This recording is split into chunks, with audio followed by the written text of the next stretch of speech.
ત્યારબાદ સામે આવશે, પરંતુ પીએમ મોદી અમદાવાદ આજે વહેલી સવારે પહોંચ્યા હતા અને તેમણે આ ઘટનાને લઈને એક્સ પર પોસ્ટ કરી છે। પ્રધાનમંત્રી નરેન્દ્ર મોદી અમદાવાદ પહોંચ્યા અને અમદાવાદ મુલાકાત બાદ, ઘટનાસ્થળની મુલાકાત બાદ, સિવિલ હોસ્પિટલની મુલાકાત બાદ તેમણે એક્સ પર પોસ્ટ કર્યું છે। તેમણે કહ્યું છે કે દુર્ઘટનાથી આપણે બધા જ સ્તબ્ધ થઈ ગયા છે, આપણે બધા આઘાતમાં છીએ। આટલા બધા લોકોને કેવી રીતે ખોવા તે શબ્દોમાં આપણે વર્ણવી ન શકીએ। તેમણે આ ટ્વીટ કરી છે। 25 મિનિટ પહેલાંની એક્સ પર તેમણે આ પોસ્ટ કરી છે કે આપણે બધા જ અમદાવાદમાં બનેલી આ એર ક્રેશની દુર્ઘટનાથી આઘાતમાં છીએ।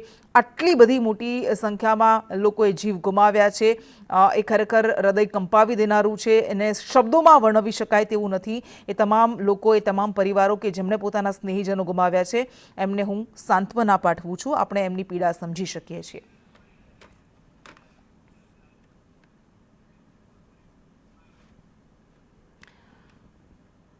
અને સંવાદદાતા હિરેન રાવલ કે જેઓ ગાંધીનગર વિજય રૂપાણીના નિવાસ સ્થાનેથી છે, રાજકોટથી સંવાદદાતા મયુર સોની પણ આપણી સાથે છે, સિવિલ હોસ્પિટલથી આયુષી યાજ્ઞિક મારી સાથે જોડાયેલા છે। સૌથી પહેલા હિરેન, આપની પાસે પહોંચી અમદાવાદ એરપોર્ટ પર પ્રધાનમંત્રી મોદી અંજલિ રૂપાણી સાથે મુલાકાત કરી છે, પરંતુ એ નિવાસ સ્થાને પણ મોટી સંખ્યામાં લોકો, પૂર્વ મુખ્યમંત્રીના સમર્થકો, તેમના સ્નેહીજનો, મિત્રો, નેતાઓ પહોંચી રહ્યા છે।